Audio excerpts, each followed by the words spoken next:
Yo ma yibi bule, ina mga demo we. Ayo ina ve anu mozo wa fenya, ayo min toma no banebika. Ibula ne mo. Manyame le febi bule, usanu wa ba mo kukure. Bitimi na buya ni bilebi na fano.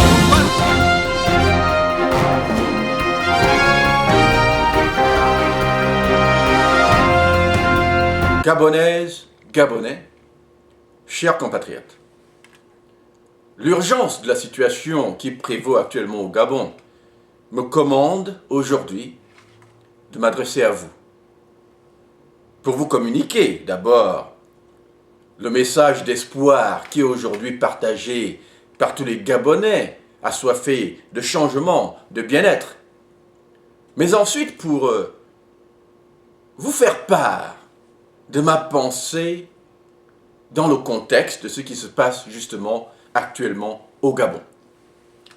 Mon message s'adresse naturellement d'abord aux syndicats, aux élèves et au peuple gabonais dans son ensemble, dans la mesure où les événements qui se précipitent actuellement au Gabon demandent justement que nous orientions ce combat d'une manière qui va permettre, peut-être dans la semaine, les mois qui viennent, d'en finir avec l'infâme régime des Bongo Ndimba.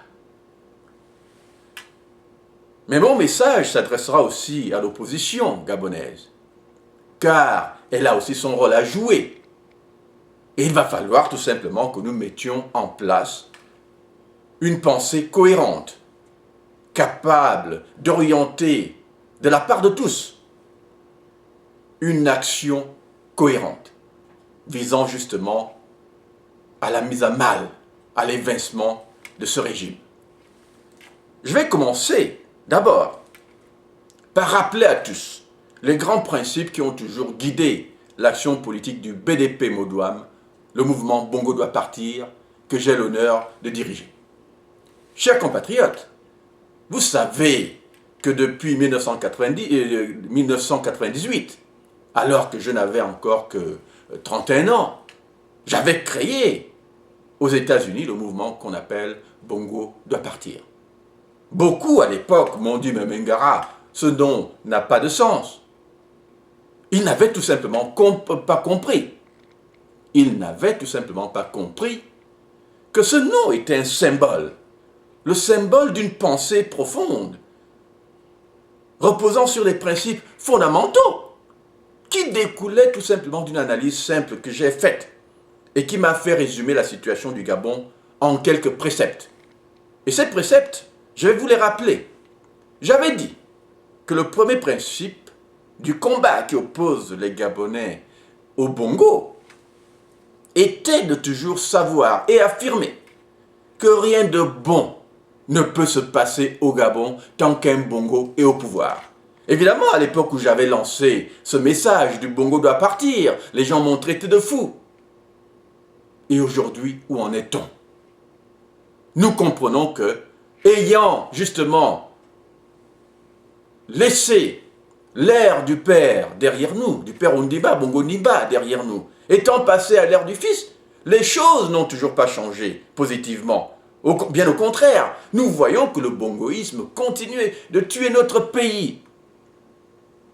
Au point qu'aujourd'hui, le blocage total de notre pays confirme justement ce que j'ai toujours dit, c'est-à-dire que rien de bon ne peut se passer au Gabon tant qu'un Bongo est au pouvoir. Et c'est très important de le comprendre, parce que dans le cadre de l'activisme politique actuel, dans le cadre des revendications estudiantines, syndicales, la question devient fondamentale. Ça veut donc dire que si un Bongo continue à être au pouvoir, rien de bon ne se passera. C'est cela que ça veut dire. L'équation, elle est importante là, elle a été dressée. Tant qu'un Bongo est au pouvoir, rien de bon ne peut se passer. Ça veut donc dire que, pour que quelque chose de bon se passe, un Bongo ne doit pas être au pouvoir. Là, je ne vous parle pas le Mvet, je vous parle le langage des hommes. C'est une équation claire, simple, à résoudre dès lors qu'on la comprend.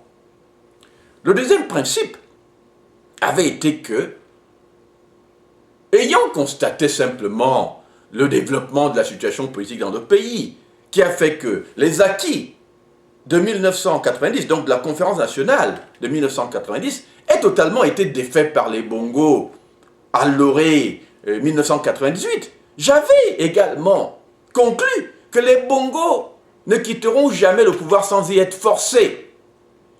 D'où le second précepte qui disait qu'au Gabon, il n'y aura pas de miracle. Le changement ne se passera pas par le miracle non plus. La Vierge Marie ne viendra pas du ciel s'agenouiller au chevet d'Ali Bongo pour lui dire « Oh mon fils, quitte le pouvoir, il est temps de partir ». Ça ne se passera pas. La Vierge Marie ne descendra pas sur terre pour dire à Ali Bongo « Va-t'en ». En fait, les Bongos sont tellement des diables qu'il rigolera à la face de la Vierge Marie. Qu'est-ce que ça veut dire? Ça veut dire que nous ne pouvons pas attendre que le miracle vienne libérer les Gabonais. Le troisième précepte était enfin que le Gabon ne changera ni par les urnes, ni par la bonne volonté des Bongo.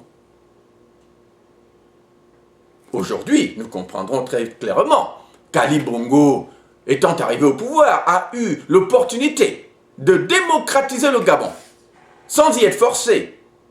Mais il a fait le choix de resserrer un peu plus fort les taux de la dictature sur les Gabonais.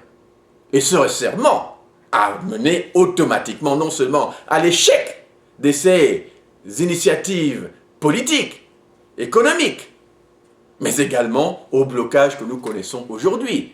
Preuve que la dictature ne paie jamais. Elle paie le temps d'un moment, mais après, la dictature se retourne toujours contre elle-même. Elle ne fait jamais évoluer les choses. Au contraire, aujourd'hui, Ali Bongo paiera de son propre élan de dictature. Cette équation est donc simple. Si donc le Gabon ne peut changer ni par le miracle de Jésus-Christ, ni par la bonne volonté des Bongo, qu'est-ce qui nous reste? Qu'est-ce qui nous reste? Il nous reste simplement que c'est dans la rue que ce changement se fera. À l'époque, quand je l'affirmais, les gens m'ont traité de fou, les gens m'ont traité de violent. Mais je leur ai dit que vous pouvez m'insulter comme vous voulez. Vous pouvez me traiter de tous les noms. C'est une équation mathématique que j'ai dressée devant vous. C'est comme la science physique. Les mêmes causes menant toujours aux mêmes effets. Je vous le dis aujourd'hui, je tiens mordicus sur cette formule. Le changement ne se passera au Gabon que par le pouvoir de la rue. Chers compatriotes, nous y sommes. Voilà pourquoi je voulais parler d'abord aux syndicats. Pour leur dire, chers compatriotes, que nous avons là atteint le point de non-retour. Nous avons atteint le point de non-retour. Vous ne pouvez plus reculer. Parce qu'une reculade, au moment où nous sommes, voudra dire l'échec de tous les sacrifices. En fait, des sacrifices en vain. La perte de tous les sacrifices que vous avez consentis depuis que vous avez commencé ce mouvement, j'allais dire, de libération nationale. Tous vos efforts tomberaient à l'eau. Mon Dieu, ce serait grave si aujourd'hui vous renonciez pour permettre encore, au travers de négociations qui ne mèneront nulle part, puisque vous le savez, cela fait, j'allais dire, 45 ans que nous négocions le bien-être des Gabonais avec les Bongo. Ce n'est pas pour autant que ça a changé. Et depuis 1990, soyons clairs, qu'est-ce qui a réellement changé depuis que nous négocions avec les Bongo? Dites-moi. Il me semble que chaque année, ce sont les mêmes problèmes qui reviennent. Chaque année, ce sont les mêmes revendications qui reviennent. Je ne me souviens plus, depuis, au cours des 20 dernières années, combien d'années sont réellement passées sans que les syndicats se mettent en grève, sans qu'il y ait une forme de grève ici ou là. au Gabon, reposant toujours sur des revendications jamais satisfaites. Et depuis 1990, cela fait toute une éternité. Voilà pourquoi les hommes sages, à un moment, s'arrêtent pour dire, mais enfin, qu'est-ce qui bloque là? Il faut analyser ça, mathématiser cette équation aussi. Cette mathématisation, elle nous mène à un constat simple. Au Gabon, beaucoup de choses ont changé. La seule chose qui n'a pas changé, ce sont les Bongo Ndimba.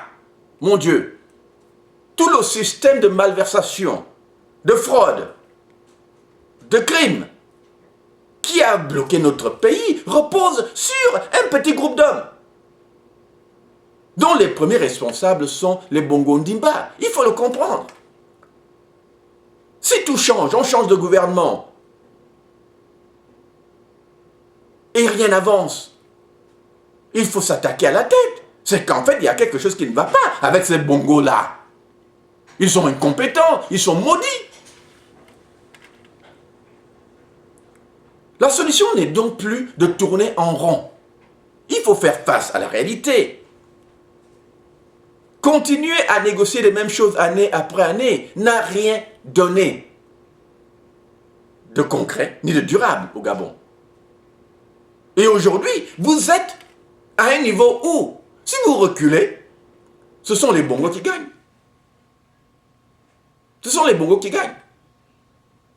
Alors, dans l'hypothèse où les syndicats tiendraient bon, je vais donc ici tout simplement parler de comment nous basculons d'une situation de revendication à une situation de libération nationale. Ce n'est pas compliqué, en fait. Voilà pourquoi mon discours, mon speech, mon message aujourd'hui s'adresse principalement d'abord aux syndicats pour leur dire que nous sommes à ce point de non-retour où une reculade de votre part sanctifierait simplement non seulement le maintien au pouvoir d'Ali Bongo, mais également la meurtrissure continue de notre pays. D'où l'importance aujourd'hui de dire ce que sont vraiment les syndicats dans un pays qui se respecte. Et pour cela, laissez-moi vous faire un petit retour en arrière dans l'histoire pour vous dire que les syndicats ont toujours été le fer de lance des nations. Les syndicats ont toujours été les fers de lance de toute nation. Parce qu'en réalité, ils représentent toutes les couches socio-économiques du pays, même si de façon sectorielle. Ça fait donc que quand ces syndicats sont justement dans une dynamique unifiée, que vous avez donc appelée au Gabon dynamique unitaire, ils deviennent une force incontournable. Non seulement incontournable, mais la seule force réellement qui peut changer le pays du jour au lendemain. Je ne vous citerai pas le cas de la Pologne, où les syndicats ont défait le régime en place pour donner un nouvel espoir au pays. Et aujourd'hui, la Pologne compte parmi les nations européennes qui ont le vent en poupe en matière de développement. Les choses ont radicalement changé depuis l'époque de Lech Walesa, qui a libéré ce pays et lui a permis au moins d'entrevoir de nouvelles possibilités. Les syndicats sont donc, en fait, on va dire, l'élément central de tout processus de changement. Récemment, lors du printemps arabe, vous vous souviendrez du fait que, malgré que le processus ait été commencé par, on va dire, les activistes, les politiques, qui ont su profiter d'un moment pour se lancer dans une revendication politique, les choses étaient stationnaires jusqu'au moment où les syndicats ont décidé de s'impliquer. Ça a voulu donc dire que les syndicats se sont arrêtés de travailler et cela a mis par terre le régime de Moubarak. Et dès que les syndicats sont engagés, eh bien, Moubarak a craqué. Et c'est facile à comprendre. La vie socio-économique de notre pays repose sur le travail. Si personne ne travaille, même l'argent qui nourrit les Bongos, même l'argent qui les aide à remplir frauduleusement leur compte en banque, n'est plus là. Et les révélations récentes sur la manière dont les Bongos ont construit leur fortune, ben s'expliquent. Cette fortune s'explique simplement du fait qu'ils profitent du travail des Gabonais, qu'ils sucent comme des sangsues, comme des parasites, laissant tout le monde affamé pendant que eux se disputent même devant la nation. Une fortune qui est une fortune volée. Mais mon Dieu, est-ce que les Bongos ont même un cerveau? Est-ce qu'ils pensent réellement que si le Gabon change de main, on leur laissera cette fortune qu'ils essaient de se partager entre eux? Qu'ils y aillent, qu'ils se disputent cette fortune. Mais dans le nouveau pays que nous allons créer, vous croyez vraiment qu'ils vont garder cette fortune? Que nous n'allons pas travailler à récupérer cet argent? S'ils étaient intelligents, ils rendraient cet argent aux Gabonais dès maintenant. Dès maintenant. Je ne vois pas où ira se cacher un Bongo au Gabon qui sera en train de manger tranquillement dans son petit coin le sang des Gabonais. Parce que j'appelle cet argent le sang des Gabonais. Ça veut donc dire qu'ils fassent leur mariole, leur cinéma, qu'ils aillent se poursuivre entre eux, qu'ils fassent tout ce qu'ils veulent. Mais cette fortune est une fortune volée. Tout argent qui sera distribué à cette famille, du plus vieux au plus petit, cet argent sera récupéré par les Gabonais. Il faut se comprendre. Mais le fait que nous sachions justement comment ces hommes et ces femmes maudits se sont enrichis sur le dos des Gabonais, au prix du sang des Gabonais, il est important de comprendre, chers compatriotes, que les syndicats détiennent là aussi la solution. S'ils ne travaillent pas, les Bongos sont ruinés. Puisque les Bongos ont besoin de cet argent pour alimenter leur régime. Mais évidemment, nous ne devons pas faire durer le moment. Il faut donc essayer d'accélérer les choses et d'en finir. Mais le faire comment, chers compatriotes?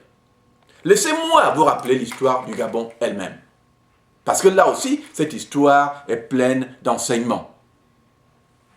Vous savez tout aussi bien que moi qu'en 1990, les grèves étudiantes dont les prémices avaient commencé vers la fin 1989 et qui ont fini par devenir des points d'achoppement importants en 1990, principalement janvier 1990, à l'époque où j'étais encore justement étudiant à l'université Omar Bongo. À l'époque où justement aussi j'avais, par mon écriture, forcé par un tract que j'avais affiché un peu partout sur le campus universitaire, provoqué la réunion par la mutuelle de l'époque, dirigée par un certain Boussamba.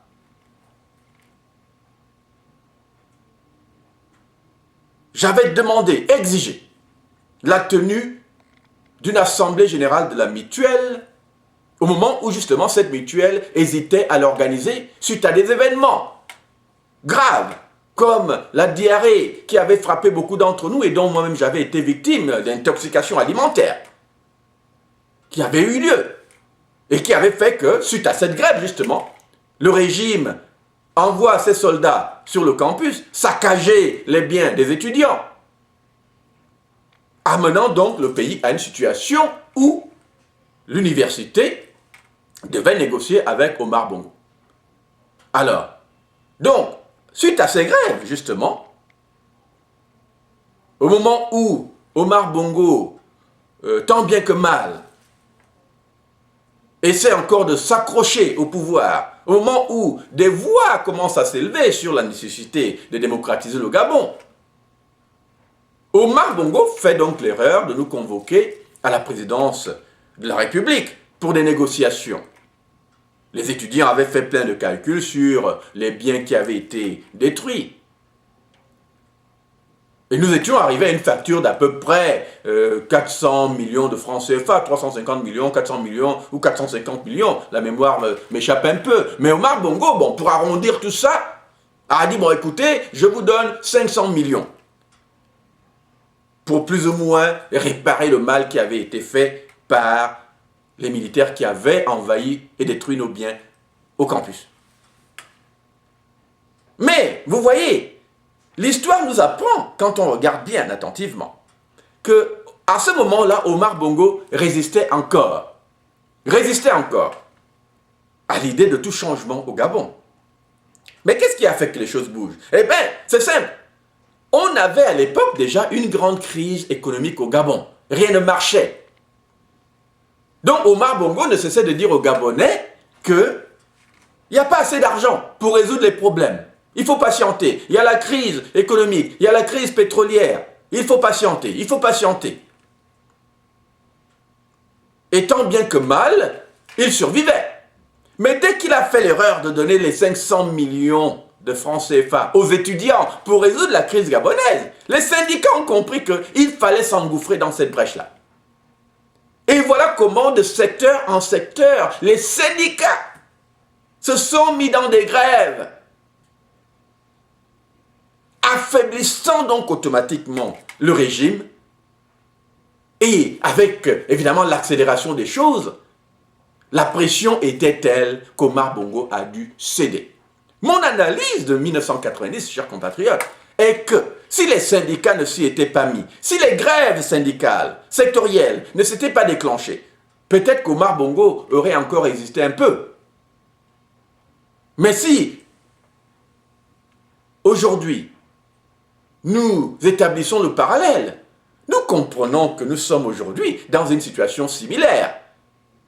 Les syndicats de l'époque avaient tout simplement donné le coup fatal à Omar Bongo.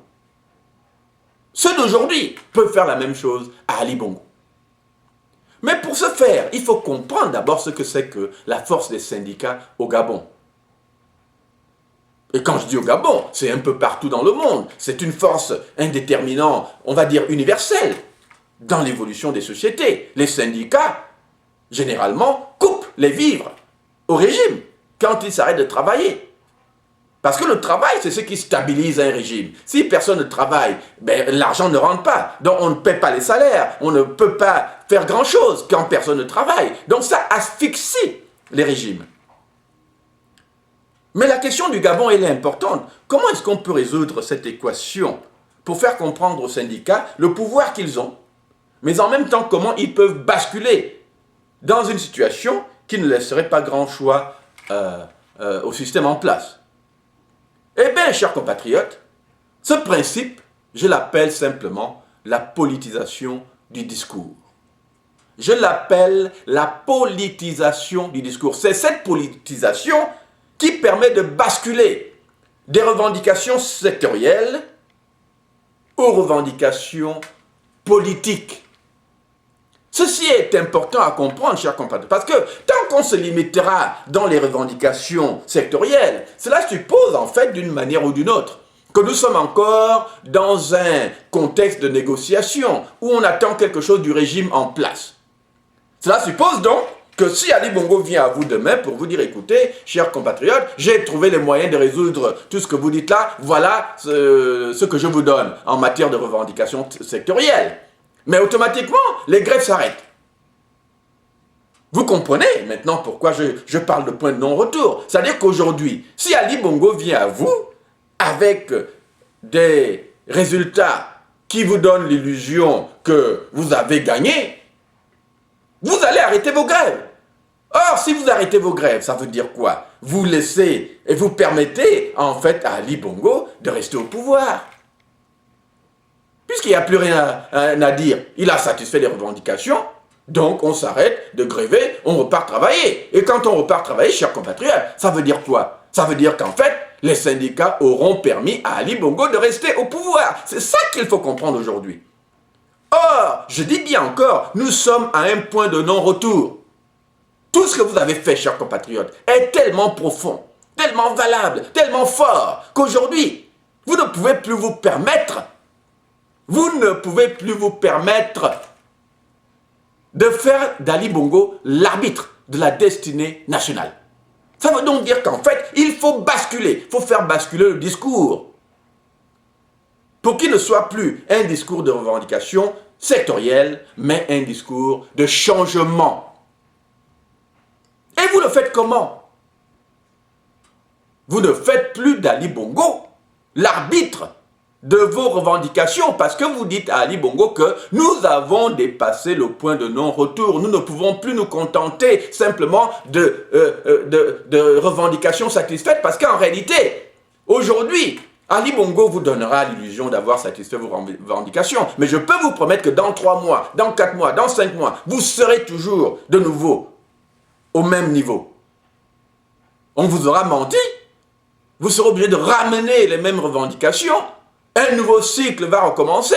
Et après, il fait semblant de satisfaire vos revendications. Tout le monde gobe cela. Et 3 ou 4 mois après, ça recommence. Mon Dieu, chers amis. À un moment, il faut se dire, ah, ça suffit, on n'en peut plus. On n'en peut plus. Quand quelqu'un, un régime est incapable, il faut reconnaître cette incapacité. Voilà pourquoi je dis que les paramètres ont radicalement changé, chers compatriotes. Aujourd'hui, on ne peut plus se permettre quoi que ce soit d'autre. La seule solution est donc dans la politisation radicale de ce discours qui dit, et voilà ce qui est important dans ce que j'essaie de vous dire, chers compatriotes, cette revendication qui dit que, en fait, comme Bongo Père a été incapable pendant 42 ans de résoudre les problèmes auxquels vous faites toujours face aujourd'hui.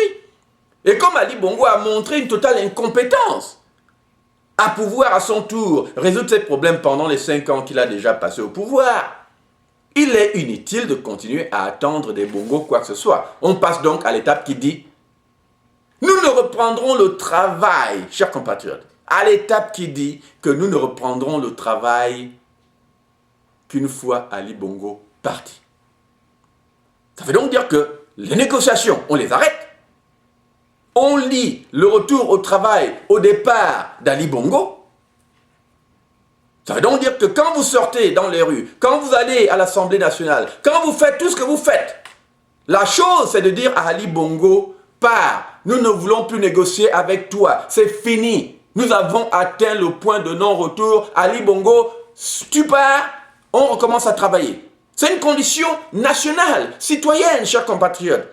C'est la seule solution. Ça veut donc dire que les syndicats, dès demain, peuvent faire partir Ali Bongo sans même que on ait à faire grand-chose, sans même qu'on appelle les Gabonais dans les rues. En fait, le principe, il est simple.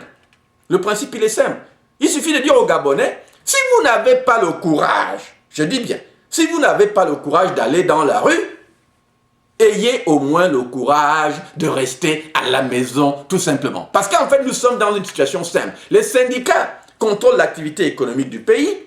Cette activité économique, si elle n'existe pas, elle mène à la chute du régime des Bongo. Pas juste par rapport aux intérêts gabonais. Le Gabon, ce n'est pas juste les intérêts gabonais, chers compatriotes. Le Gabon, ce sont aussi les intérêts français, américains. En fait, tous les gens qui sont investis au Gabon et qui, comprenant que Ali Bongo a perdu le contrôle du pays, vont même, en fait, eux-mêmes le pousser à la porte. Et les syndicats sont la seule entité aujourd'hui qui peut nous permettre, dès demain, dès après-demain, d'arriver à cette situation s'ils politisent leur discours politique, leur discours, chers compatriotes. Ceci est important à comprendre. Je dis bien encore, en une semaine, en 2 semaines, en 3 semaines, en 1 mois maximum, les syndicats peuvent en finir avec le régime des Bongo. La seule chose à faire, c'est politiser le discours pour dire, écoutez, chers compatriotes, nous sommes fatigués de négocier. En fait, Ali Bongo n'est plus un interlocuteur valable, non seulement pour le cadre des revendications qui n'ont jamais été satisfaites en 47 ans, mais également au regard même de tout ce qui se passe au Gabon. L'illégitimité qui découle de sa situation aujourd'hui, qui n'est plus claire. Est-ce qu'il a même le droit d'être président du Gabon? Ça demandera donc que, même dans ce contexte-là, on dise qu'on ne peut pas négocier avec lui tant qu'il n'a pas fait son test d'ADN, puisque sa maman est encore vivante. Il est capable aujourd'hui de démontrer par des situations, des enquêtes indépendantes, des confirmations indépendantes, par l'ADN qu'il est l'enfant de sa maman qui est toujours vivante. Mais il ne le fera pas, parce qu'il sait très bien qu'il y a des risques là. Mais je dis encore une fois que nous avons tellement de paramètres aujourd'hui qui justifieraient que cette condition du départ d'Ali Bongo soit, on va dire, intronisée au centre même de l'activisme syndical, politique, social, économique, pour qu'en fait on en finisse immédiatement. Je vais donc me répéter. La politisation du discours, chers compatriotes, passe par l'adoption des syndicats d'un discours politique qui dit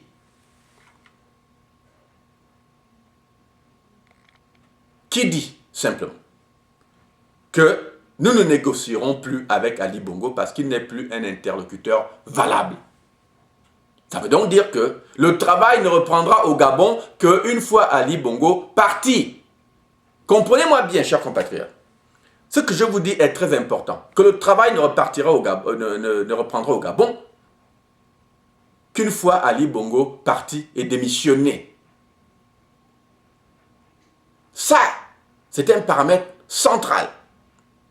Ça veut donc dire qu'à partir de là, le point de non-retour dont je parle suppose qu'un bras de fer s'établit entre les syndicats et donc la population gabonaise dans son ensemble et le régime. Ça veut aussi dire que le discours à monter contre Ali Bongo devient simple. Est-ce qu'Ali Bongo va accepter de sacrifier toute une nation pour lui tout seul et son petit clan, sa petite famille? La question elle est là, parce que vous voyez aujourd'hui, nos enfants ne vont pas à l'école. Nos enfants meurent de faim. Vous êtes obligés de vous battre pour des acquis qui auraient dû être là depuis. Que les Bongos n'ont jamais su satisfaire, justement parce que la fortune nationale finit dans leur caisse personnelle. Ça veut donc dire qu'est-ce que Ali Bongo, et ça c'est le discours qu'on doit avoir, est-ce qu'Ali Bongo va accepter que toute une nation meure pour lui tout seul? Ça devient une équation bête. D'un côté, Ali Bongo, une seule personne, évidemment avec sa petite clique, et le peuple gabonais. Cette équation-là, c'est une balance maintenant. Qu'est-ce qui pèse le plus? Est-ce que toute une nation va se sacrifier pour un seul homme? Voilà la vraie question. Donc, la politisation de votre discours, chers amis, chers compatriotes, la politisation de votre discours passe naturellement par cette mise en équation du rapport entre un seul individu et la nation. Va-t-on accepter que tout un pays meure à cause d'un homme? Vous voyez, dès que cela s'est établi, chers amis, dès que cette équation est établie, il suffit donc de la marteler dans tous les sens possibles pour dire à Ali Bongo, pars, tu ne vas pas causer la mort de tout un pays, tu ne vas pas sacrifier tout un pays, va-t'en. Voilà, chers compatriotes, les syndicats, à eux tout seuls, sont capables d'abattre Ali Bongo en 1 semaine, 2 semaines, 3 semaines, 4 semaines. Il suffit de basculer. Je dis bien basculer dans le discours politique, dans la politisation de leur discours, qui demande simplement qu'on lie la reprise du travail au départ immédiat d'Ali Bongo et de sa clique, évidemment. Ça veut donc dire que nous sommes dans une situation où la seule chose acceptable pour l'opposition, pour le peuple gabonais, pour les syndicats, doit être le changement immédiat. Donc la démission immédiate d'Ali Bongo, la démission immédiate des piliers du régime, à l'Assemblée, et ainsi de suite. Donc en réalité, une situation qui nous projette immédiatement, non pas dans la négociation, mais dans l'Assemblée constituante. Celle-là même que les Gabonais d'Amérique du Nord ont récemment proposée à la nation. Cette Assemblée constituante est le paramètre par lequel nous sortons de l'esprit de négociation pour plonger dans l'esprit de changement, de destitution, de fin de régime. Chers compatriotes, ne tergiversons plus. Ne tergiversons plus. L'équation est en fait simple. Les syndicats doivent parler au peuple gabonais. Les syndicats doivent leur dire, le moment est venu. Nous allons simplement peut-être subir un petit sacrifice d'1 mois, 2 mois. Serrer les ceintures, aller au village prendre le macabo, le manure. Faisons le système D qui nous a toujours sauvés depuis que nous sommes sous les Bongos d'ailleurs. Puisque nous ne survivons pas au Gabon parce que les Bongos gèrent bien le pays. Nous survivons parce que nous avons nos forêts, nos villages, nos grands-parents et on fait la débrouillardise. Débrouillons-nous pendant 1 mois, 2 mois. Mais au bout de ce processus, nous avons au moins l'assurance d'une seule chose. Ali Bongo ne sera plus au pouvoir dans 2 mois. Parlez de cela aux Gabonais. Dites-leur donc qu'aujourd'hui, la reprise du travail devient une question politique. On la conditionne au départ immédiat d'Ali Bongo du pouvoir. Et insistez pour dire aux Gabonais, chers compatriotes, nous ne vous demandons pas grand-chose. Si vous n'avez pas, comme nous le disons, le courage d'aller dans la rue ayez au moins le courage de rester à la maison. Qu'on soit dans la rue ou à la maison, dès lors qu'on ne travaille pas, on porte un coup fatal au régime. Ce courage de rester à la maison, chers compatriotes, ce courage de rester à la maison est aussi une participation active à la débâcle du régime Bongo. Maintenant que j'ai épuisé le sujet des syndicats, et j'espère qu'ils m'écouteront, j'espère qu'ils s'engageront immédiatement dans des réunions, des pourparlers, des situations qui vont faire qu'ils disqualifient Ali Bongo comme interlocuteur, qu'ils décident tout seuls que le travail ne reprendra pas au Gabon tant que les Bongos sont au pouvoir, et qu'en fin de compte, toute la campagne qu'ils vont mener dès lors sera simplement une campagne demandant aux Gabonais de continuer à rester à la maison et de demander en parallèle à Ali Bongo de quitter le pouvoir immédiatement, de quitter le pouvoir. Les syndicats peuvent le faire, vous voyez, on ne dit pas là, aller dans les rues. Les syndicats peuvent le faire et assis à la maison, abattre Ali Bongo assis à la maison. Il suffit d'encourager les Gabonais à rester à la maison et de ne pas repartir travailler quelle que soit la souffrance, mais de monter tout un discours national, international, à tous les niveaux, pour dire à tous que la seule condition de la reprise du travail au Gabon, c'est le départ d'Ali Bongo. Tout le monde en souffre, attention. Il n'y a pas que les Gabonais. Les entreprises françaises que vous voyez au Gabon, là, dont dépend aussi la survie du régime, ces entreprises françaises-là, ils ont besoin de l'argent qu'ils y gagnent. Vous pensez que les hommes du pétrole vont accepter comme ça pendant un mois qu'aucun revenu ne rentre parce que Ali Bongo veut rester au pouvoir? Mais non. Dans l'équation du gain économique, du capitalisme, un homme comme Ali Bongo, on s'en débarrasse tout de suite dès lors qu'on voit qu'il a perdu le contrôle du pays. Or, il n'y a que les syndicats qui peuvent faire perdre le contrôle du pays à Ali Bongo. Il n'y a que les syndicats qui peuvent le faire. Je demande donc, encore une fois aux syndicats, de politiser leur discours. Nous ne nous limitons plus aux revendications sectorielles. C'est fini ça. C'est fini. Dites simplement à Ali Bongo que ce n'est même plus avec toi qu'on veut négocier les nouveaux paramètres du travail au Gabon. Nous discuterons de cela avec le régime qui sera élu par les Gabonais. Cette élection peut donc se passer d'ici décembre 2015, hein, attention. Ou alors en 2016 comme prévu, mais sans Ali Bongo au pouvoir, sans le régime actuel au pouvoir, attention. Il faut y penser. Les syndicats peuvent nous permettre cette équation aujourd'hui. Les syndicats peuvent le permettre. Donc, soyons clairs avec ce que nous voulons accomplir. S'il est évident qu'aujourd'hui, vous ne faites même plus confiance à Ali Bongo, la preuve, vous êtes toujours en grève. C'est qu'en fait, Ali Bongo n'est plus l'interlocuteur pour vous. Il va essayer de vous dribbler, vous rouler dans la farine. Mais en réalité, cette situation, elle est inutile. Pourquoi la faire tourner en rond? La situation, elle est claire. Demandons tout de suite la démission, le départ d'Ali Bongo et de la clique. Plongeons dans l'Assemblée constituante. Et tout le monde doit la revendiquer, puisqu'en fait, nous ne pouvons pas parler de conférence nationale. Attention, la conférence nationale, c'est un terme dangereux. Je continue à le dire. La conférence nationale est un terme dangereux, parce que la conférence nationale a pour principe de réconcilier une nation, mais avec la participation active du régime en place, qui doit co-signer l'accord. Or, si nous disqualifions Ali Bongo, parce que nous pensons qu'il n'est plus légitime, nous ne pouvons plus par la suite dire « Oh, viens encore parler avec nous » pour accommoder quoi? Non, la seule condition aujourd'hui pour les Gabonais, c'est le départ des Bongos. Ça veut donc dire qu'il n'y a rien à négocier avec eux, ils s'en vont, on tient une assemblée constituante qui refera la constitution du Gabon, qui va réaffirmer les Gabonais dans leurs droits politiques, et à partir de là, on reformule tout simplement la nation selon les desiderata, selon les aspirations du peuple gabonais. Et cela me permet donc de basculer sur le sujet politique, c'est-à-dire dire un petit mot à mes frères de l'opposition. Parce que depuis un moment, j'entends des rumeurs par-ci par-là sur le fait qu'il y en a qui ont peut-être déjà choisi leur candidat unique. C'est une belle idée, parce qu'effectivement, quand vous êtes confronté à une équation politique comme celle-là, vous vous rabattez souvent dans des solutions que j'appelle parfois des solutions au rabais. C'est-à-dire, faute de mieux, on s'organise autrement. Mais je vais parler de pourquoi la question du candidat unique est dangereuse pour le Gabon. Vous savez, prenons l'image de ce qu'on appelle des moutons. Imaginons donc que nous, de l'opposition, nous soyons un peu comme des moutons et Ali Bongo comme le berger.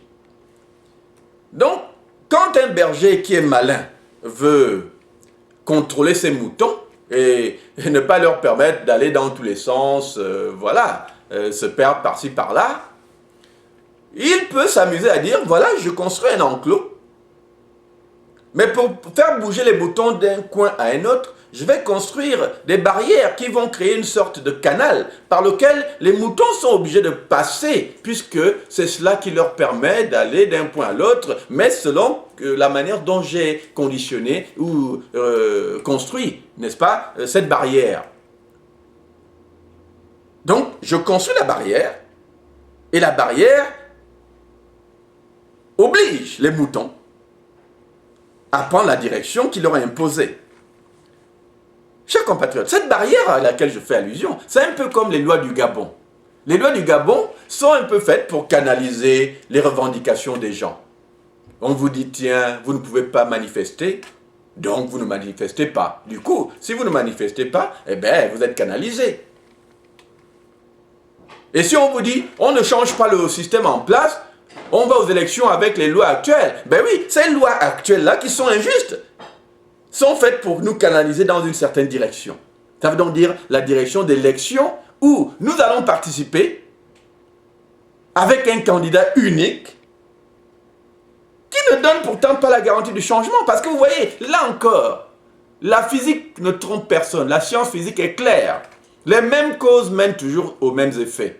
La loi qui a fait que l'opposition ne puisse pas gagner pendant 24 ans, souvenez-vous, 1990, conférence nationale.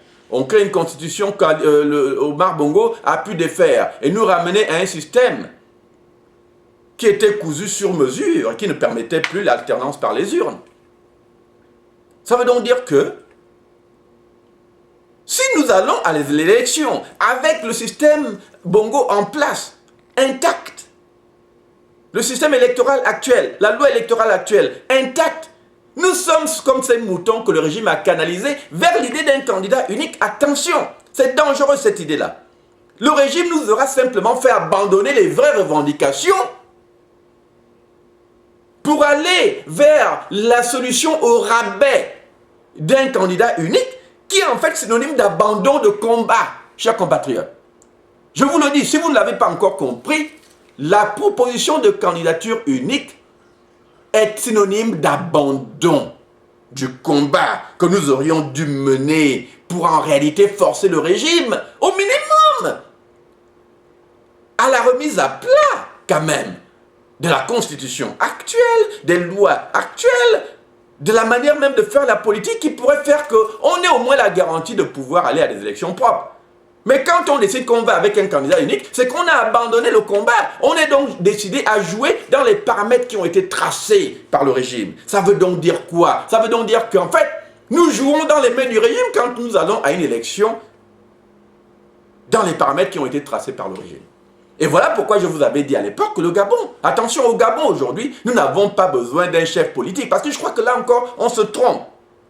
On se trompe quand nous pensons que, oh, il suffit de regarder les hommes politiques qui a l'argent, qui a les réseaux, qui a ceci, cela. Cela n'est pas important, chers compatriotes, parce que nous ne sommes pas dans le cadre d'une élection normale. Dans le cadre d'une élection normale, ces paramètres sont importants. C'est-à-dire que oui, si quelqu'un a plus d'argent que l'autre, il est probablement plus capable d'acheter des consciences et se faire élire. Ça, c'est normal. Si quelqu'un a plus de réseau, c'est normal. Mais ces choses-là ne s'appliquent que dans un système normal. Mais le système politique gabonais n'est pas normal. Attention, chers compatriotes. Le système politique national gabonais est fait pour amener les Bongos à la victoire, entre guillemets, victoire volée. Mais, qu'elle soit volée ou pas, ils sont au pouvoir. Donc, si nous, on va se concentrer déjà dans les questions de candidat unique, c'est qu'en fait, on a abandonné le combat, on a décidé en fait de laisser le pouvoir à Ali Bongo, c'est ce que ça veut dire. Voilà pourquoi je vous avais dit, le Gabon n'a pas besoin d'un chef politique. Parce que vous voyez, ne regardez pas les candidats avec des yeux normaux, pour un contexte normal. Le Gabon est sous dictature. Nous vivons la dictature au Gabon. Ça veut donc dire que la priorité de tous les Gabonais, hommes politiques, syndicats, peuple, société civile, c'est d'abord, avant tout, la refonte du système électoral En fait, la réforme globale. Celle-là même qui pourrait faire que, même si c'est un chien que les Gabonais décident d'élire, ce chien sera président du Gabon. Ça veut donc dire que les questions de candidature unique sont des questions d'abandon, en fait, de combat. On a simplement accepté de fonctionner selon les paramètres dictés par Ali Bongo. Nous sommes donc ces moutons. Mais moi, je n'ai pas envie d'être un mouton, attention. Je n'ai pas envie d'être un mouton. Et je ne crois pas que le peuple gabonais aussi veut être un mouton. Donc, ceux qui vous proposent la solution de la candidature unique veulent faire de vous des moutons. C'est dangereux pour le Gabon. Par contre, au lieu de nous préoccuper de candidature unique, il y a une solution beaucoup plus simple. Si nous refusons le système de Bongo, si nous refusons le système électoral actuel, ça veut donc dire que nous devons passer au plan B qui dit que, en fait, si nous changeons le système, il n'y aura plus besoin de candidature unique. Comprenez cela. Dans le Gabon de demain, où il y aura la démocratie, on n'a pas besoin de candidature unique. La candidature unique essaie d'accommoder les lois gabonaises actuelles. C'est une solution pour les lois gabonaises actuelles qui ne garantissent pas la victoire électorale. Mais dans ce cas, ça veut aussi dire que si vous allez à l'élection sous les lois actuelles, vous garantissez la victoire à Bongo, puisque vous savez que vous n'allez pas gagner. Quel que soit ce que vous pouvez imaginer, vous n'allez pas gagner. Parce que ces lois ne vous permettront pas de gagner. Donc la solution du candidat unique, c'est des moutons qui vont tout simplement à l'abattoir. Ce n'est rien d'autre. Il n'y a rien de concret là-dedans. C'est une fausse idée. Encore une fois, si nous avons la démocratie au Gabon, personne ne penserait à la candidature unique. C'est une solution qui essaie de répondre à un défi. Le défi du fait qu'Ali Bongo ne vous laisse aucune marge de manœuvre pour évoluer vers la démocratie, pour évoluer vers la victoire. Mais ceux qui perdent de vue que, en fait, la condition, ce n'est pas l'élection, c'est le combat. Parce que si nous gagnons la démocratie, demain, il n'y a pas besoin de candidature unique. La candidature unique est donc la solution de ceux qui ont déjà abandonné le combat de la réforme, le combat de la réforme constitutionnelle, le combat de la remise à plat du système politique national. C'est une solution au rabais pour aller faire semblant et puis après, Ali Bongo se proclamera vainqueur et on restera encore là à pleurer avec nos yeux de chaudes larmes, résultant en fait de notre lâcheté. Disons-le clairement. Résultant en fait de notre lâcheté. On aura abandonné le vrai combat pour s'accommoder de solutions au rabais qui n'aident personne. Qui n'aident personne du tout. Voilà pourquoi je pense que la seule solution de crédibilité, de crédibilisation de l'action politique nationale pour ceux qui s'intéressent à la présidence de la République, et non pas de se battre pour un candidat unique, mais se battre pour le débat national qui doit faire que, avant même que l'élection ne se tienne, nous ayons déjà les paramètres de la démocratie au Gabon. Ces paramètres qui feront donc que si tel, monsieur tel veut être candidat, il le soit librement, sans qu'on parle de candidat unique. Si un chien veut se présenter, eh bien qu'il se présente, sans qu'on parle de candidat unique, parce qu'en fait de compte, nous évoluerons dans la démocratie. Si nous avons au minimum un deuxième tour d'élection au Gabon aujourd'hui, encore une fois, si nous nous battons au minimum pour l'idée d'un deuxième tour d'élection, des élections évidemment transparentes, où le système ne contrôlerait pas les paramètres de l'élection, ça encore, ça nous permettrait de faire ce qu'on appelle une primaire nationale, c'est-à-dire que le premier tour détermine qui de l'opposition est mieux placé, et à partir de là, tout le Gabon soutient simplement naturellement la personne la mieux placée. Mais la candidature unique, vous allez décider comment? Qui doit prendre cette décision-là? Vous, les quelques garçons, quelques filles, dans des salons de velours, des salons feutrés où on décide dans l'ombre comme ça l'avenir de toute une nation. Mais attention, le candidat unique n'est pas une solution démocratique, c'est une solution imposée. C'est-à-dire qu'un groupe quelque part décide qu'on vous impose cette personne, que vous le vouliez ou pas. Voilà. Mais je vous dirais déjà que nous avons déjà un peu essayé ça, hein, parce que quand vous regardez bien l'élection de 2009, bon, il y a quelques candidats qui ont été décidés comme ça par des groupes unifiés. Mais vous voyez que ces choix arbitraires ne garantissent pas le changement non plus. Attention, ces choix arbitraires ne garantissent pas le changement. Et non seulement ne garantissent pas le changement, mais ne garantissent pas non plus que même après l'élection, la personne qui aurait été ce candidat unique est capable de monter une action insurrectionnelle pour revendiquer sa victoire. Notre frère Mbobam, qui avait pourtant contribué un peu à renforcer le système électoral du système que nous combattons aujourd'hui, lui-même n'a pas pu défaire son propre système, hein, attention. Hein? Il n'a pas pu le défaire. Qu'est-ce qui nous garantit aujourd'hui que le candidat unique que nous allons choisir sera capable? Là où Bobam lui-même a été incapable. Attention. Donc faisons une analyse plus rationnelle, plus cohérente des paramètres de ce combat auquel nous sommes obligés aujourd'hui. Les paramètres de ce combat nous imposent de regarder froidement la situation pour dire que non, candidat unique ou pas, nous perdrons si nous allons aux élections avec le système actuel. Donc le Gabon n'a pas besoin d'un leader politique. Le Gabon a besoin d'un chef de guerre. Je l'ai toujours dit.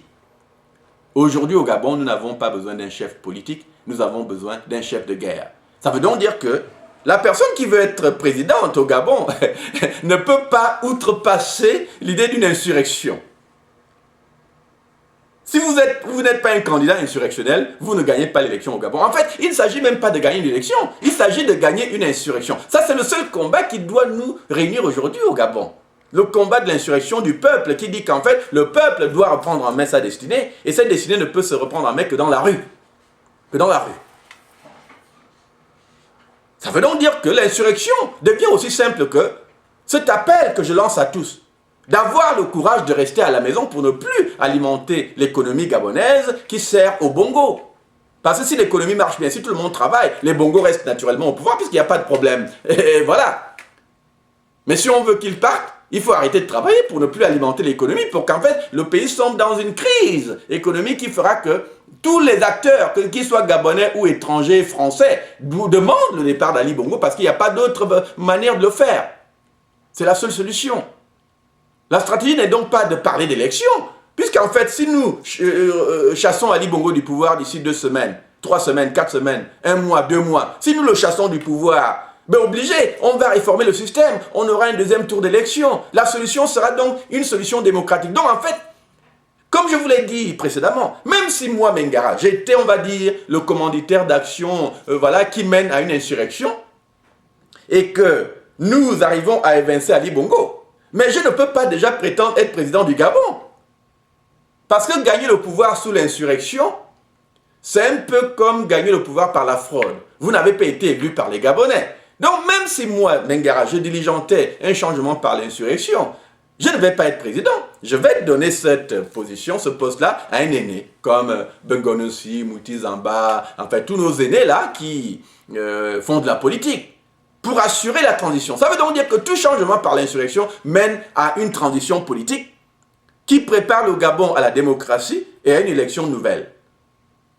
Donc on va faire le ngunda là pour dire oh je vais être candidat unique, je vais être... Ça ne sert à rien si vous ne pouvez pas gagner. Et si vous ne pouvez pas gagner, pourquoi vous battre pour une élection alors que vous devez vous battre pour les choses qui vont vous permettre peut-être d'être un meilleur candidat dans un contexte un peu plus propre, puisque à ce moment-là vous avez la garantie de gagner. Puisque le régime, le système aura été réformé. Je ne comprends donc pas cet entêtement, cette idée. On ne refuse à personne d'être candidat. Attention, ce qu'on dit c'est que est-ce qu'on veut vraiment être candidat dans le système actuel? J'avais annoncé par exemple que je serais candidat, mais les gens doivent comprendre. Mon désir n'est pas d'être président du Gabon. J'ai toujours expliqué ça aux Gabonais, que mon désir n'est pas d'être président du Gabon. Parce qu'en fait, je considère que la carrière politique si je voulais être égoïste, la carrière politique ne m'intéresse pas. Rien que sur le plan de l'égoïsme, hein, attention. Parce que j'ai un petit boulot de prof d'université. Je ne suis pas riche. Je ne suis pas riche. Mais vous savez, si je mets la politique et ma profession sur une balance, il faut qu'on se comprenne. Si je mets la politique et mon travail sur une balance, je vois que si je devenais ministre aujourd'hui, vous allez comprendre pourquoi je n'ai jamais accepté même les idées d'être ministre sous les bongos. D'abord, les questions de conviction m'en empêchaient. Mais sur un plan pratique, être ministre dans le Gabon de demain, attention, un Gabon démocratisé, ministre ne sera plus une profession à vie comme on voit aujourd'hui. Hein. Être ministre ne sera plus une profession à vie. La longévité d'un ministre sera parfois de 2 ans, 1 an, 5 ans maximum. Et quand nous sommes dans un système démocratique où un président même qui a amené des ministres au pouvoir peut être évincé démocratiquement tous les 5 ans, vous comprenez que la profession politique ne sera plus une profession de toute une vie. Ça veut donc dire qu'entre être ministre et être prof d'université, je choisis toujours être prof d'université parce que prof d'université me permet un emploi à long terme qui me mettra à la fin de ma carrière à l'abri du besoin et de manière confortable, sans être à la politique où je dois aller maintenant me livrer au crime rituel pour dire, oh, est-ce qu'on va me nommer dans le prochain gouvernement? Mais vous faites quoi si le gouvernement change? Vous vivez de quoi? Donc la politique n'est pas une carrière. La politique, c'est un service pendant un certain temps et vous dégagez. Parce que parfois, la politique, c'est les idées. Hein. C'est-à-dire que si vous avez été là 5 ans, 10 ans, vous n'avez plus grand-chose à offrir au pays en matière de pensée, hein, parce que vous avez montré vos preuves. En 5 ans, on peut accomplir beaucoup. En 5 ans, on peut accomplir beaucoup. Si après 5 ans, vous n'avez rien pu accomplir, c'est qu'en fait, il faut partir. Et c'est ça que la démocratie nous permet. C'est-à-dire que quelqu'un qui a été incompétent peut soit par principe démissionner et partir, soit être foutu dehors par le peuple suite à une élection. Dès lors que son incompétence a été reconnue. Donc voilà un peu les paramètres hein, qui nous attendent. Donc aller faire les ngunda ne nous sert à rien. Personne ne sera président du Gabon si nous allons aux élections avec le système Bongo en place. Ce sera toujours Ali Bongo. Il faut le comprendre. Donc ne perdons pas de temps dans des choses inutiles. Moi, quand j'avais annoncé que je serais candidat pour 2016, je comprenais très bien qu'en fait, ce n'est pas pour être candidat réellement, c'est pour organiser au Gabon l'insurrection avant l'élection pour nous assurer que nous avons tout réformé. Ça veut donc dire que même si on me disait Mengara prend le pouvoir suite à une insurrection, je dirais toujours non. Parce que vous voyez, si je dois vraiment avoir une carrière politique, ce serait parce que je suis élu démocratiquement. Donc, la transition sera assurée forcément par un aîné.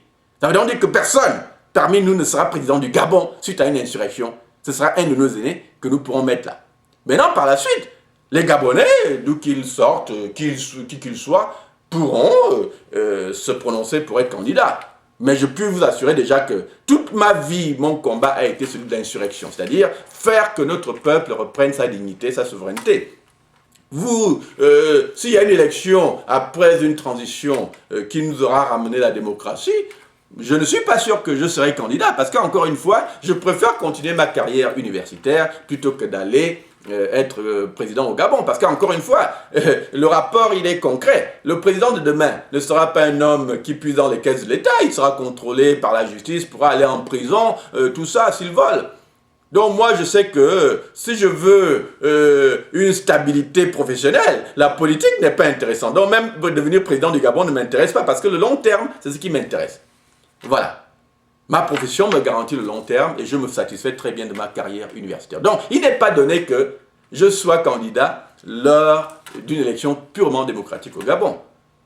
Parce que je considère qu'aujourd'hui, toutes les tactiques et les stratégies dans lesquelles je suis impliqué mènent toujours vers l'idée d'une insurrection. Il faut que le peuple se saisisse de sa dignité, du pouvoir, pour pouvoir se libérer de toutes les contraintes qui font aujourd'hui que ce peuple ne puisse pas vivre dans la dignité. L'opposition doit donc, chers compatriotes, être claire. Aujourd'hui, la question de la candidature unique n'est pas celle qui doit nous préoccuper.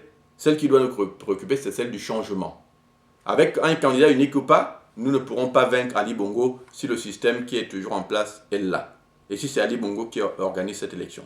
Or, aujourd'hui, les syndicats nous donnent l'opportunité de pouvoir défaire Ali Bongo, de pouvoir aller vers l'Assemblée constituante, de pouvoir refaire la loi électorale constitutionnelle gabonaise selon les aspirations de notre peuple et à partir de là, mener à des élections propres. Ces élections propres, nous pouvons les tenir en décembre 2015, en janvier 2016, en août 2016. En réalité, nous sommes à la porte de ce processus-là. Et c'est ce que les syndicats nous ont permis aujourd'hui. Voilà pourquoi je voudrais rendre hommage à nos syndicalistes qui sont aujourd'hui à la porte, au seuil de la libération nationale, dès lors qu'ils voudraient politiser leur discours, donc basculer dans ces paramètres qui nous permettront tout de suite de conditionner la reprise du travail au départ des Bongo. L'opposition doit donc refuser de négocier pendant cette période. L'opposition doit donc appuyer le combat des syndicats. L'opposition doit en réalité adopter un discours qui dit en fait qu'il n'y aura aucune négociation avec le régime des Bongo tant qu'Ali Bongo est au pouvoir. C'est normal. En fait, nous ne négocions plus avec Ali Bongo. La seule chose qui nous permettra peut-être de discuter avec lui, c'est simplement de savoir où il va aller quand il aura quitté le pouvoir dans 1 semaine, 2 semaines. Le moment est là, on peut causer le départ d'Ali Bongo d'ici une semaine, 2 semaines, si tout le monde s'accorde à politiser ce discours, à le concentrer sur Ali Bongo pour dire est-ce qu'Ali Bongo va sacrifier tout un pays pour son ambition personnelle?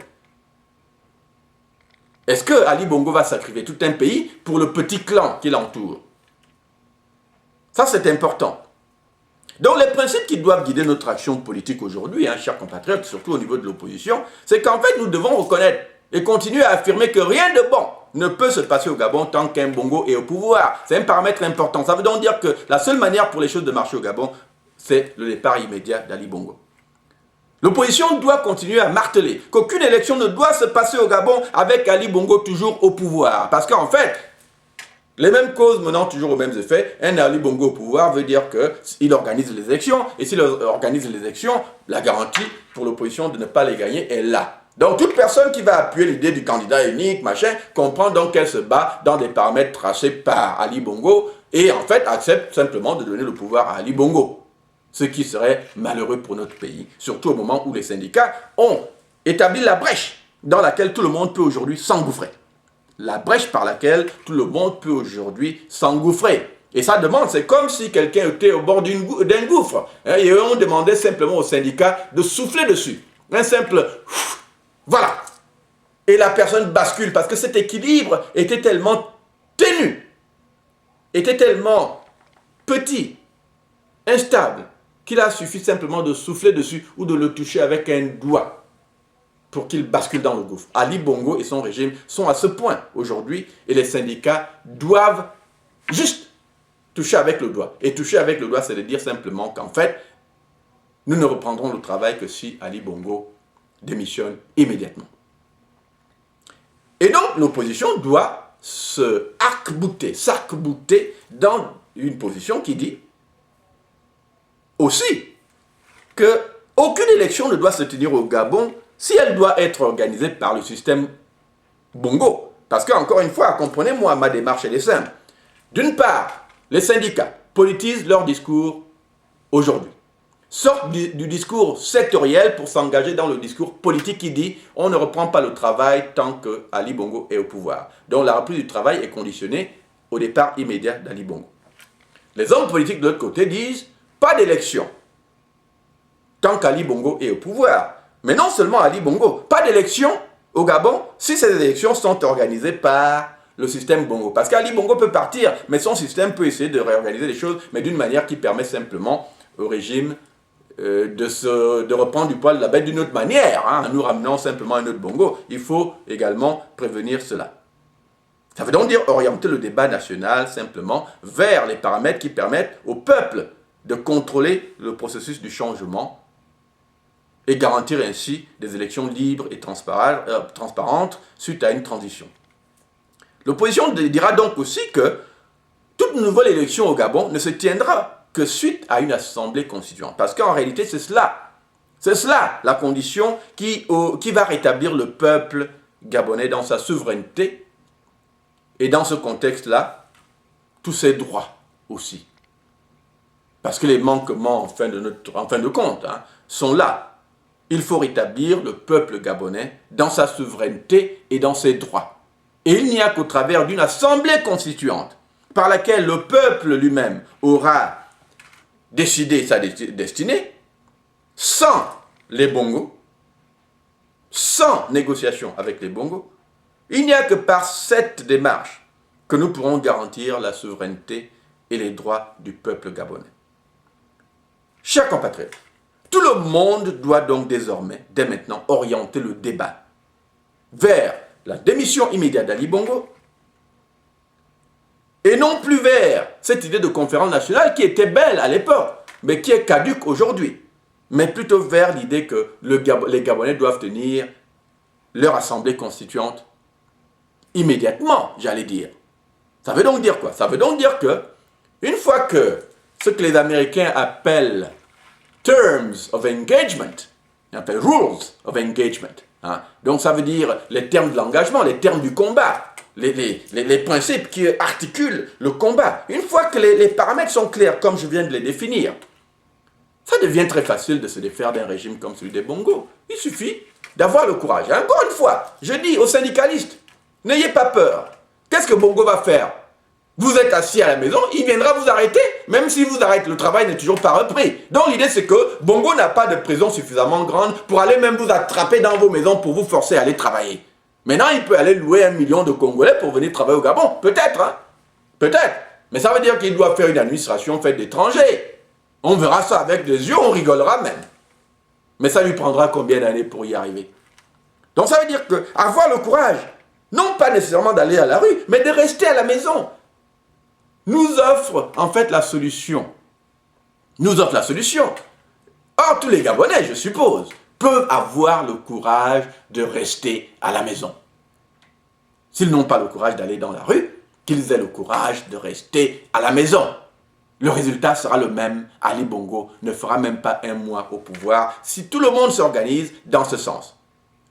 Voilà, chers compatriotes, ce que j'avais à vous dire. J'espère que nos frères syndicalistes tiendront bon.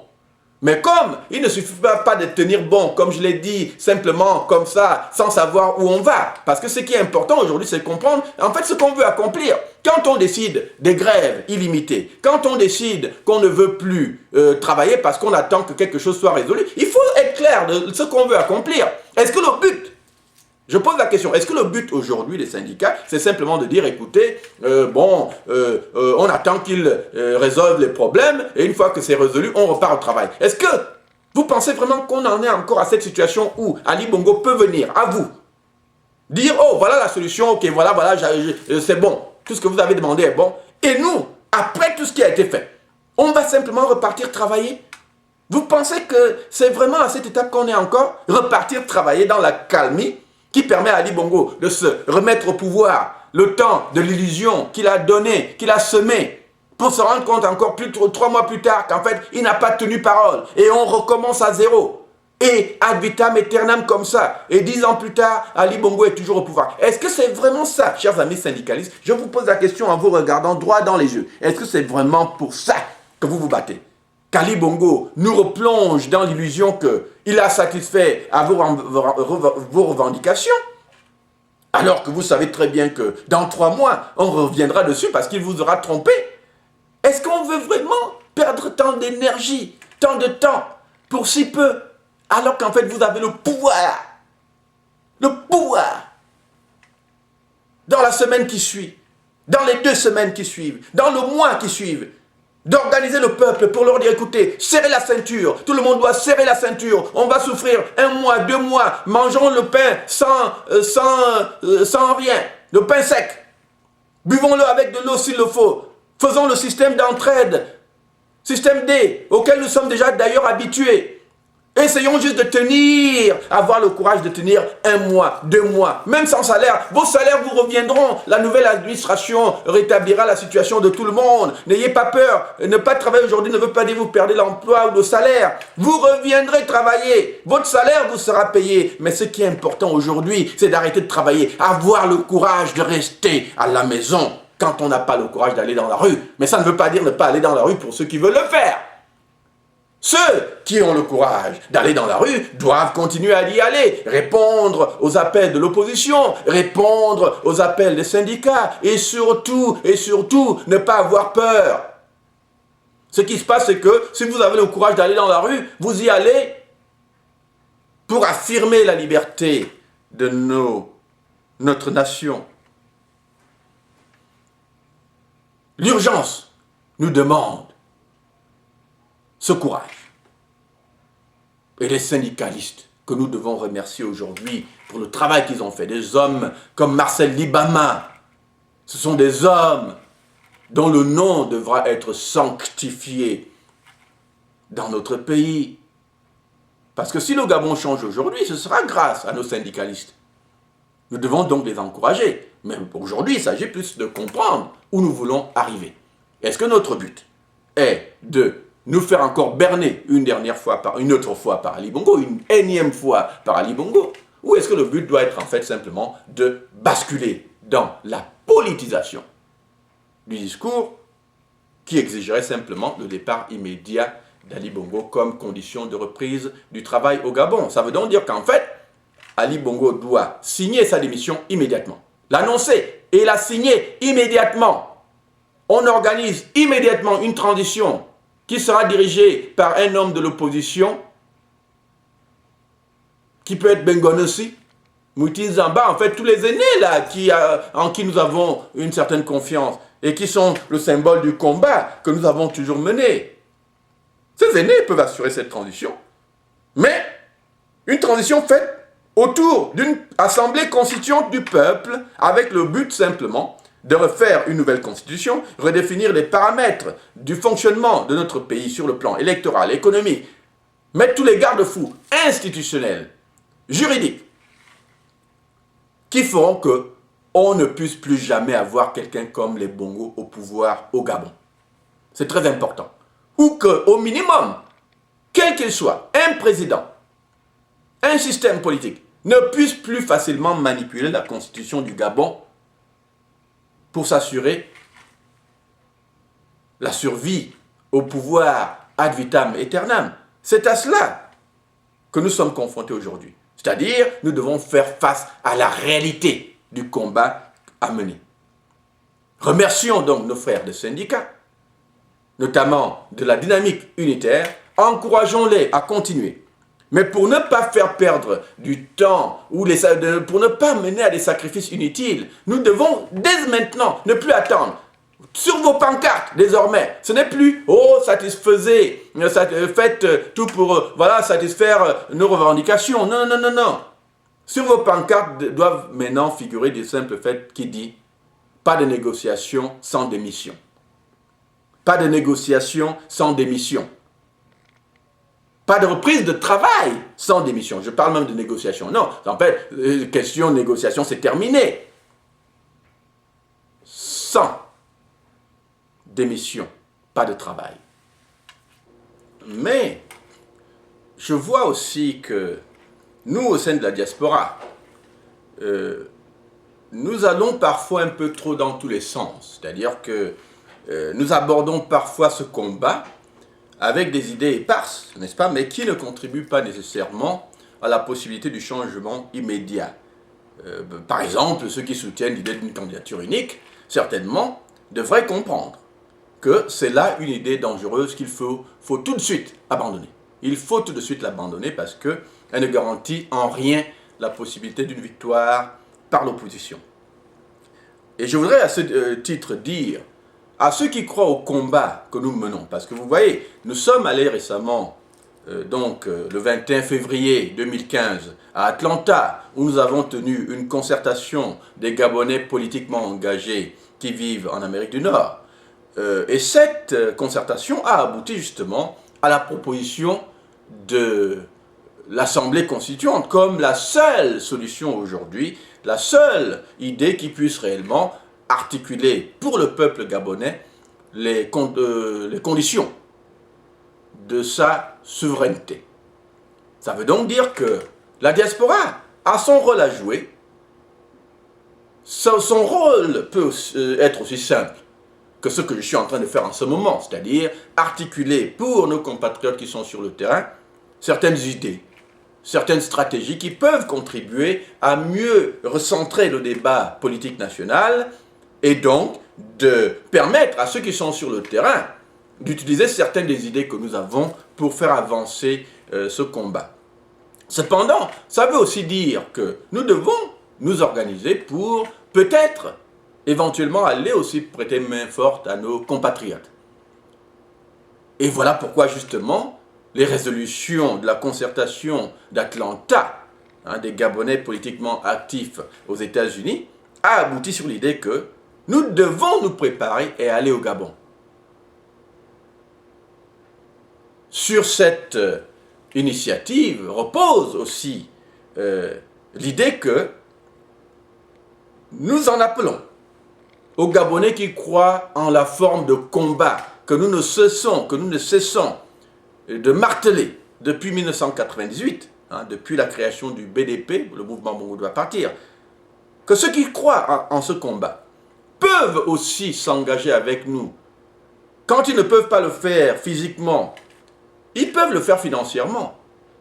Parce que malheureusement, pour nous qui n'avons pas servi avec les bongos, nous n'avons malheureusement pas les moyens de notre politique. Ça veut donc dire que ce n'est que par le concours d'hommes et de femmes comme vous, qui croyez en la possibilité de faire changer les choses au Gabon, ce n'est que grâce à vous que nous pouvons y arriver.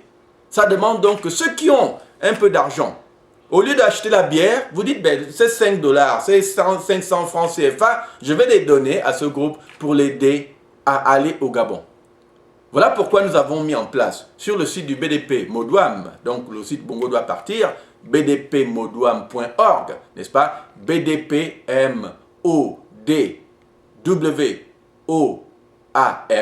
bdpmodouam, nous avons mis en place sous la rubrique donation une caisse. Une caisse pour les gens qui croient à ce combat, où ils peuvent faire leur donation de manière à nous aider à préparer notre voyage au Gabon. Parce que nous allons au Gabon. C'est une certitude. Mais nous n'y irons que parce que certains d'entre nous ont sacrifié. Qui de leur emploi, qui auront même mis leur propre famille à risque pour pouvoir articuler ce combat du retour au Gabon. Ça demande donc que pour ceux qui s'activent sur Facebook, pour ceux qui s'activent à tous les niveaux, si vous croyez en ce combat, si vous voulez aider les Gabonais qui sont dans la diaspora, notamment ceux d'Amérique du Nord, à aller au Gabon, parce qu'ils n'ont pas les moyens, eh bien, chacun doit faire sa part. Voilà pourquoi j'en appelle encore à ceux qui croient en la forme de combat que nous ne cessons de marteler pour le Gabon, de contribuer à ce fonds qui va nous permettre d'aller au Gabon, rejoindre nos aînés, rejoindre nos compatriotes, dans les meilleurs délais, pour pouvoir mener avec eux le combat de la libération nationale. Si nous atteignons l'objectif, même de 5 millions, même de 10 millions de francs CFA, à la fin de ce mois d'avril, je serai au Gabon au mois d'avril. Si nous atteignons cet objectif au mois de mai, je serai au Gabon au mois de mai avec les compatriotes qui croient en cette forme de combat pour pouvoir mener, prêter main forte à nos frères, à nos sœurs qui sont sur le terrain. Donc, c'est aussi un appel à ces Gabonais-là, notamment ceux de la diaspora. Si vous avez l'habitude de prendre de la bière chaque week-end, eh bien, vous pouvez sacrifier un mois de bière pour chaque week-end et donner cet argent à la caisse, au fond, qui aidera ceux d'entre nous qui ont la bonne volonté, mais n'ont pas les moyens de financer leur départ sur le Gabon, de pouvoir au moins se déplacer et aller mener le combat avec nos frères et sœurs qui le mènent déjà avec beaucoup de courage sur le terrain. Chacun doit faire sa part. Parler sur Facebook, c'est bien, mais contribuer au combat de cette manière, c'est mieux. Chacun peut faire quelque chose. L'action n'est pas juste une action de terrain ou de la rue. C'est aussi une action qui dit finançons ceux qui, eux, ont le courage d'aller dans la rue. Donc, la diaspora ne doit pas se mettre en marge du processus, ou bien au contraire. Le processus actuel que nous encourageons nous engage évidemment, nous aussi, à pouvoir aller au Gabon, prêter main forte à l'idéal de libération nationale qui nous préoccupe tous. Voilà, chers compatriotes, ce que j'avais à vous dire. Voilà les paramètres du combat qui nous attend. Voilà les paramètres de la libération nationale que nous attendons tous. Voilà, chers compatriotes, le chemin pour une libération nationale immédiate. Je vous remercie. Vive le Gabon, vive la Nouvelle République. Que Dieu vous bénisse tous.